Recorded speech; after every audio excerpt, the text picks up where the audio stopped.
Just needaride.com and find your ride today. Thanks for watching News 12 on your side. Help us feed hungry children.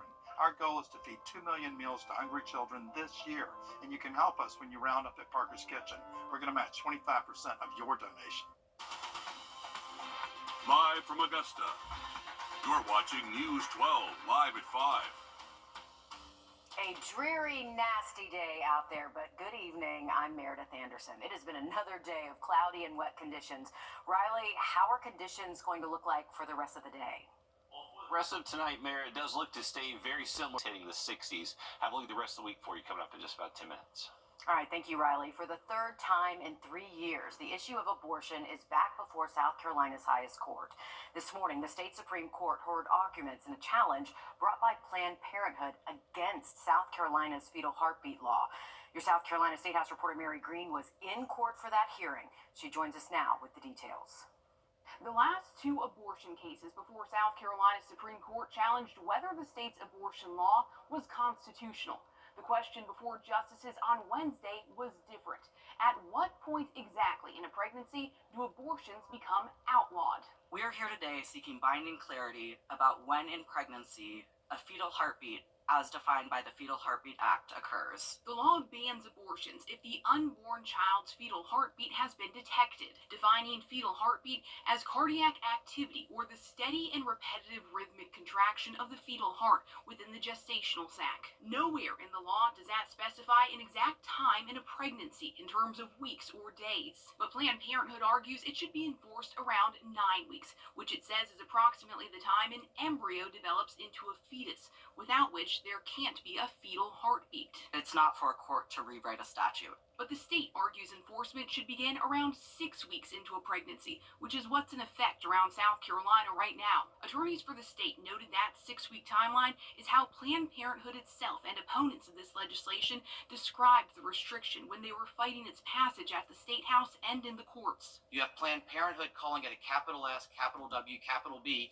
6-week ban more than 300 times in their filings. And in Planned Parenthood 2, in their brief in that case at page 42, note 50, they called the 6-week mark the hallmark feature of the 2023 Act. And they argued it was clear the General Assembly intended for this ban to go into effect around 6 weeks into a pregnancy. You've got days of debate in the Senate and the House, and never a person says this is a 9-week or this is a 10-week law. And there's no timeline for justices to rule in this case. Reporting Columbia, I'm Mary Green.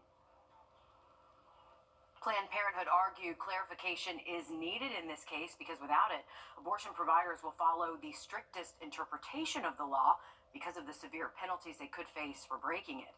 They say that would further restrict abortion access across South Carolina, where it is already extremely limited.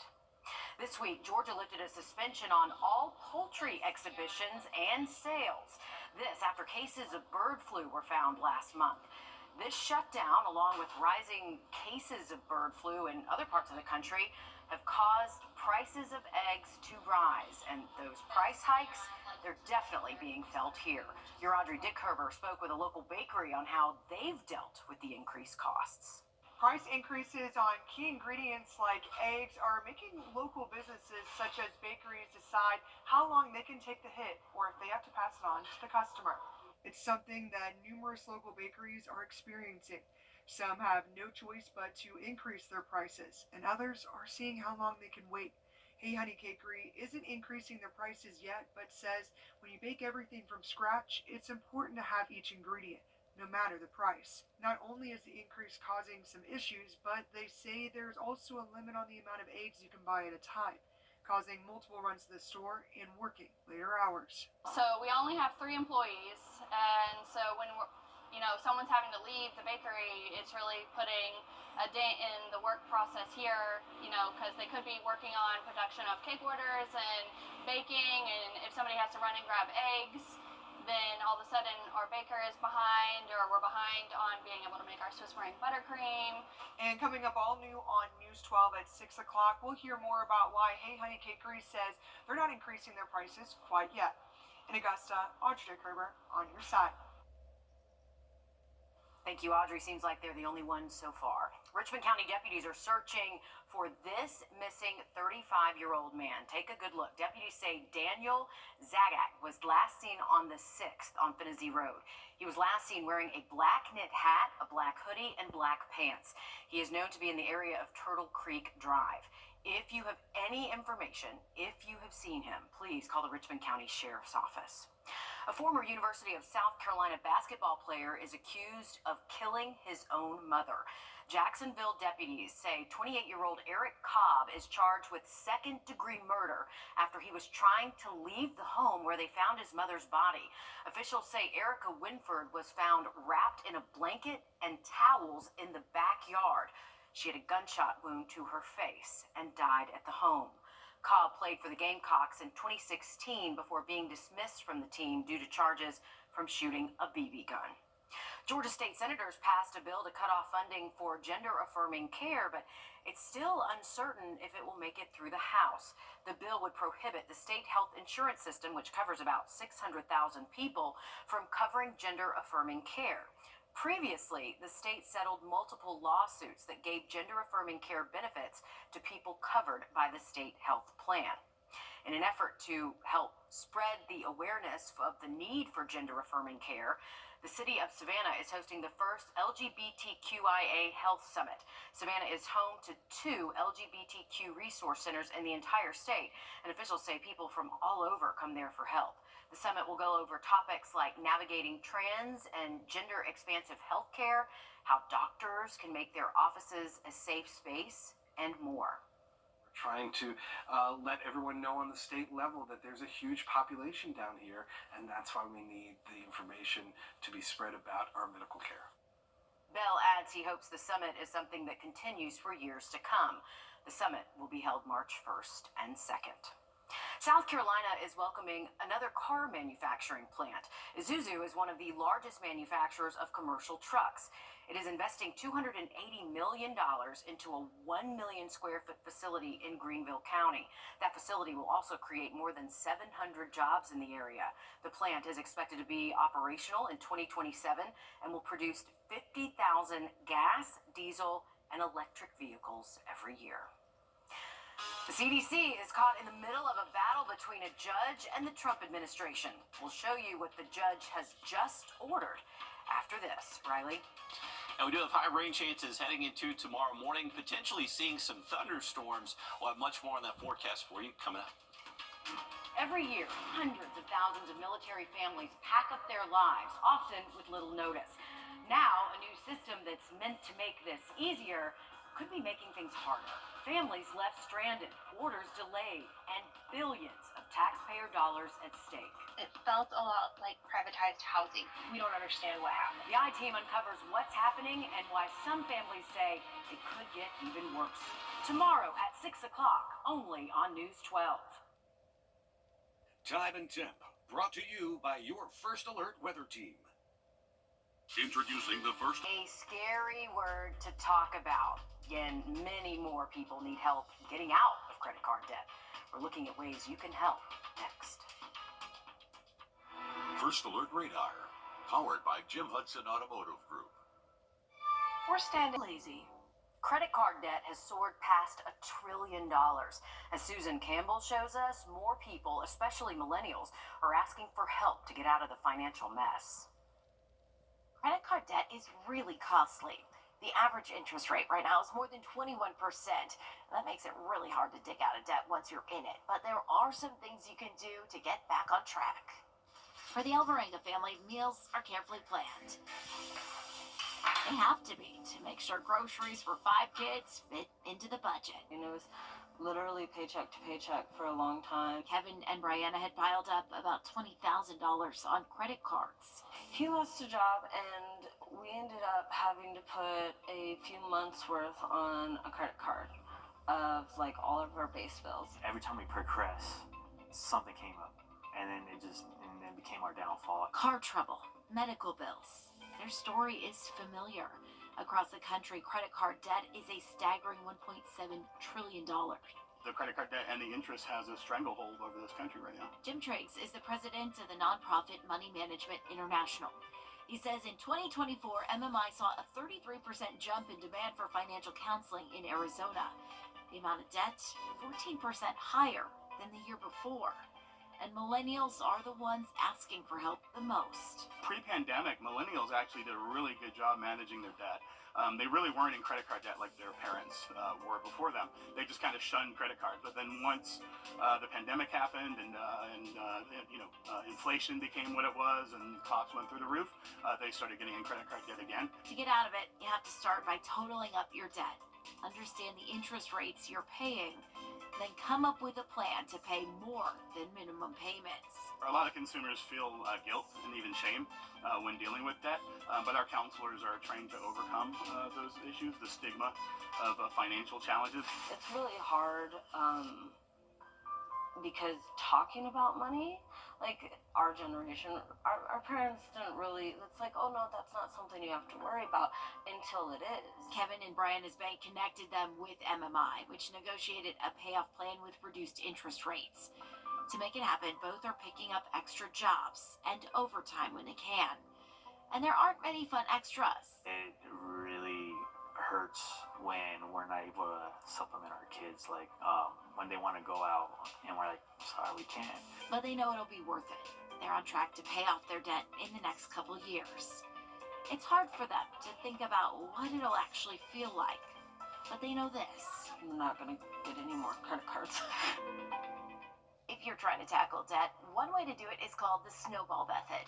List out all of your debts, smallest to largest. Focus on the smallest one first while keeping up with minimum payments on everything else.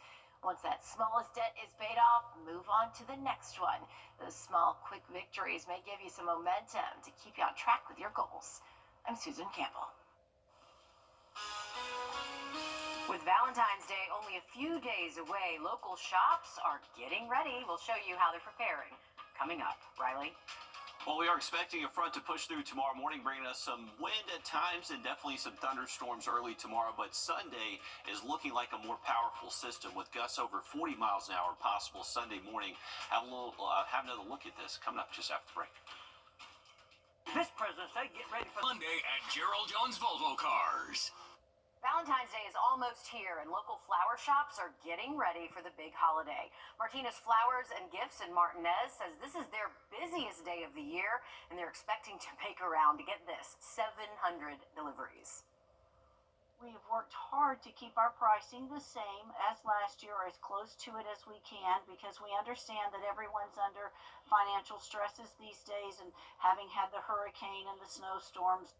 She adds the shop has extended its in-person hours for any last-minute walk-ins, if you're watching now and need that push, and they still have room for more deliveries, they say. They also carry imported chocolates from Ireland as well. Riley? Chocolate's always a good addition with the flowers, for sure, and the weather does look a lot better by Friday. Unfortunately, not now. Download the Circle K app and join today for free. Trust Chief Meteorologist Riley Hale for your first alert.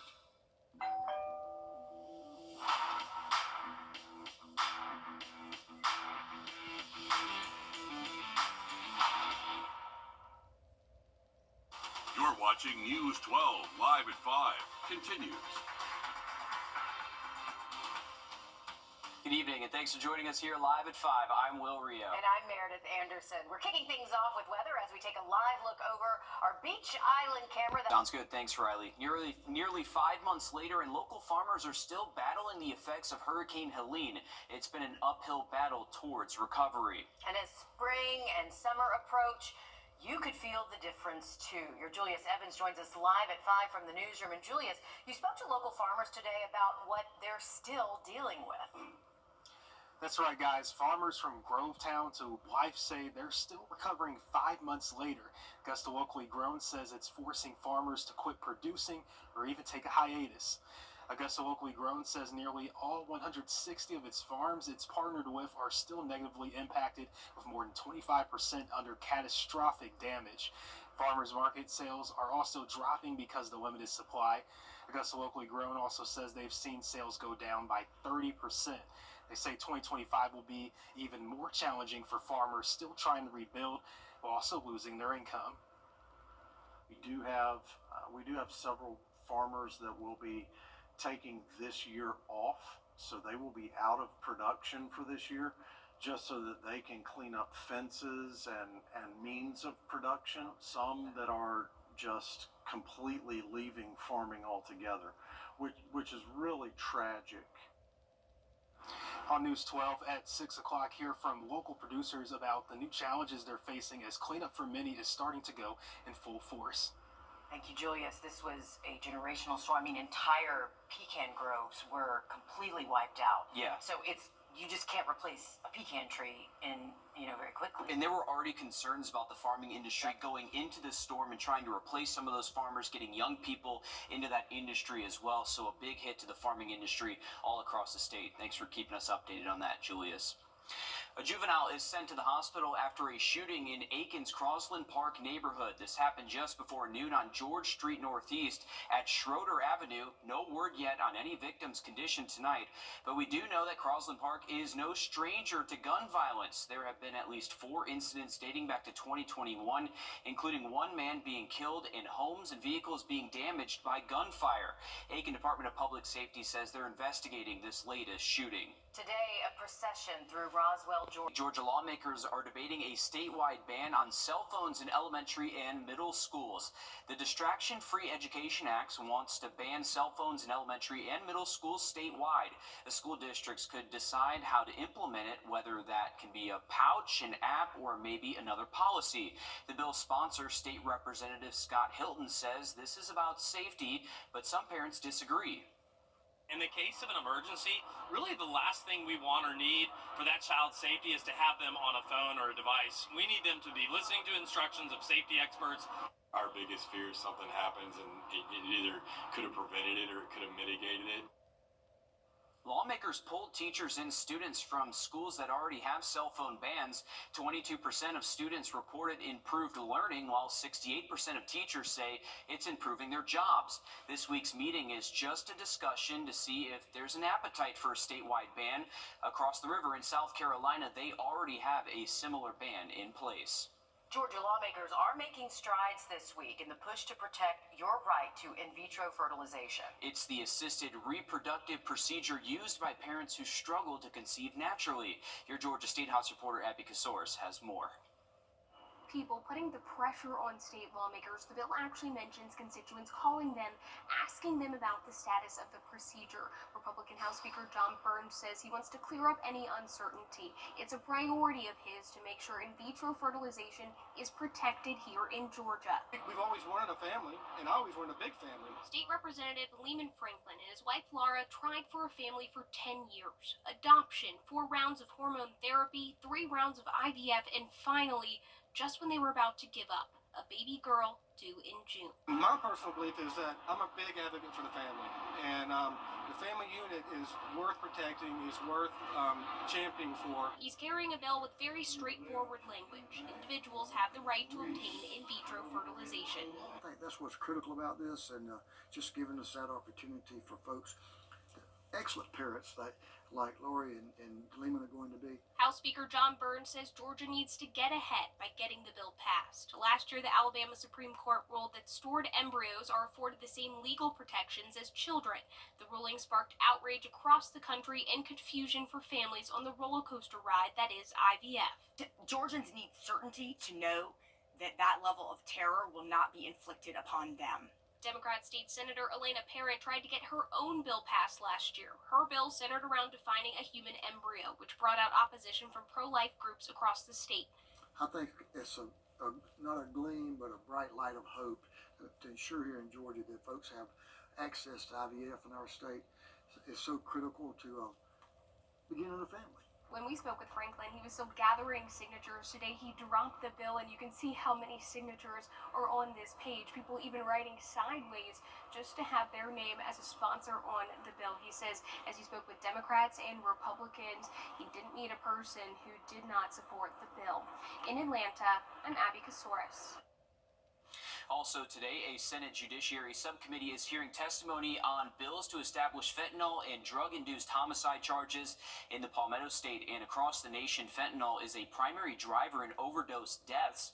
The State Department of Public Health's latest data is from 2022, which shows nearly 2,300 people died from overdoses across the state. Georgia passed a similar law last year for fentanyl deaths, known as Austin's Law.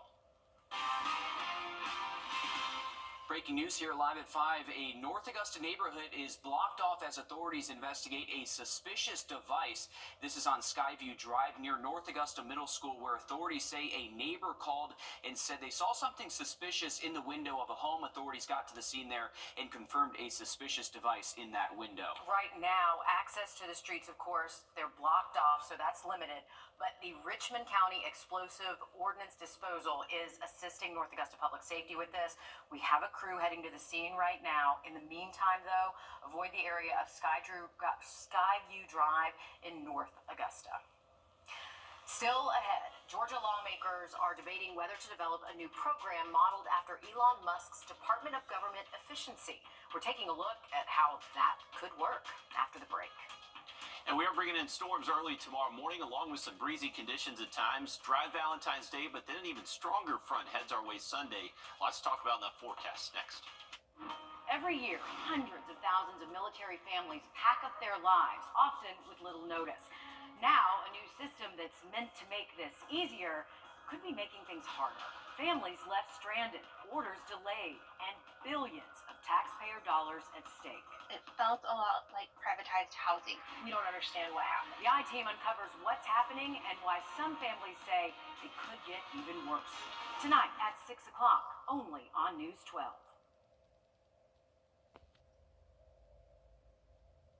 Time and Temp, brought to you by your First Alert weather team.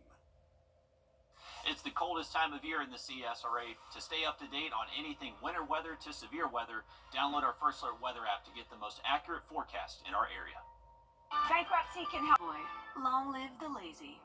Here in our end of the Peach State, we've seen girls flag football implemented from Washington County to Columbia County, and most recently, Richmond County. It is the fastest growing sport in our area. And you can measure growth by state championships and now signings. As our Alyssa Lyons tells us, one Columbia County program is sending their second athlete to play the sport at the collegiate level. Yeah, Dee Flowers was one of two captains on this year's Evans girls flag team. They made history this year, going to the state semifinals for the first time in program history. That game took 3 overtimes to get through today. History was made once again for the program, but it was a little easier. Dee is just the second ever in the program's existence to sign with the college program. College girls flag football is still growing, just like it was at the high school level. The National Association of Intercollegiate Athletics began offering women's flag in 2021. By last glance, there was 24 teams in the NAIA and 9 colleges that offer the sport in the National Junior College Athletic Association. Emmanuel University is adding to that number this year. Flowers will be on their second roster. Starting a new sport that I've never heard of before, coming from Richmond County. We didn't have flag football, lacrosse, any of that. And so hearing about it was it was fun, and then just being a part to build what the little girls now, seeing me do what I do, they want to be just like me. On to baseball now. Braves pitchers and catchers have reported for their first workout. The pitching staff is one of the biggest questions for the Braves this year. Staff ace Spencer Strider, former Green Jacket, could return in late April after sitting out 2024 with an elbow injury. But the Braves will be looking for pitchers to bridge the gap between opening day and Strider's return. We had some guys in Gwinnett too that are ready. So we got full confidence. We got basically our entire lineup back. With adding Profar, that definitely extends our lineup quite a bit. So we had the best bullpen in the league last year. That's for the most part all the way back. And like I said, we have confidence in our starters, and we got some guys that are ready to step up and take on that role. Well, in case you missed it, the Braves are coming back to Peachtree TV. It's part of a new multi-year deal between our parent company, Gray Media, the Braves, and FanDuel Sports Network. 15 regular season games will air in 24 Gray TV markets across 6 states. Gray will also produce and air 10 spring training games. This is all happening right here on Peachtree TV. More sports for you. Awesome to see. Glad to see that happening on the Peachtree Network for us. Thanks to Alyssa.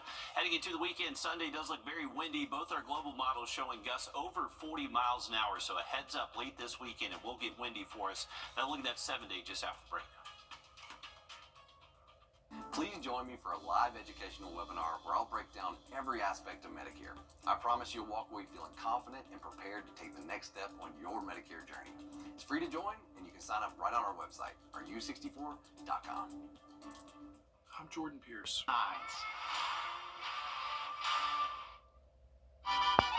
Never took you for a mariachi guy. Really not a huge fan, but seems to be all of us do these days. rdu64.com. Who are you talking to? Sunday marked the first time North Carolina residents could legally bet on the Super Bowl, and while the numbers are still being tallied, it's believed the state's new sports betting law raked in millions for the state this weekend alone. Over here in Georgia, a new UGA poll shows most Georgians want to bring sports betting to the state, so why is it still illegal? Georgia Senator Brandon Beach is one of the sponsors of another attempt to bring sports betting to the Peach State. He's hoping the House of Representatives can come together to get the issue on the ballot. Supporters like Beach argue that the state is losing money by not legalizing sports betting and say Georgians are still doing it just in places where it's legal. They send us a bill, we'll pass it. Folks want to vote on it, and let's just do it, vote it, and move on. Those against legalizing sports betting say it's a real form of addiction, one that's targeting younger men especially. Still, with the majority sporting events heading to Georgia like the Super Bowl, the FIFA World Cup, and more, some say the time is now to act on sports betting. I do not partake in that. Okay, but they're also talking about it in South Carolina because of all the horse betting in South Carolina as well. So Absolutely. We'll see what lawmakers do. It has raked in a lot of money in those states that it is legalized, though. Definitely so, and we'll have to see what that Georgia legislature does with that legislation right there. And I want to give you an update on SRP Park, mentioning some sports betting. Hey, SRP Park getting some renovations out there. This is looking down the left field line. This is that grass area that a lot of the kids would play on. Now they're renovating that, putting in a lot of extra seating, and I believe adding some netting that extends a little bit further down that baseline. Temperatures are chilly right now. We're at 45 degrees. It's going to stay cold and cloudy for the rest of this evening if you are setting out. This is the rainfall on our radar network heading our way as we head into tomorrow morning. I would say the rain does hold out until we get to much later tonight, most likely between 3 and 4 a.m. It starts to work its way into the area. Continues through daybreak, and remember, if we do see lightning tomorrow, that thunder could be a little bit louder than usual thanks to that inversion layer just above the surface. Once we get past around 10 a.m., we're back to dry weather. Should stay dry throughout the day on Thursday, and Friday looks very nice for any Valentine's Day plans. Just going to feel a little bit colder early Friday morning. Sunshine, temps waking up near the freezing mark, and then we'll warm up to high temps most likely at least into the mid and upper 50s later Friday afternoon. Heading into the weekend, Saturday, can't rule out a stray shower, but more likely to see the rain Sunday. That's when a strong front pushes through, and once again, remember, those gusts could get over 40 on Sunday. All right, thanks, Riley. Be sure to stick with us. We have more news, weather, and sports, as well as following breaking news in North Augusta coming up on News 12 at 6 o'clock.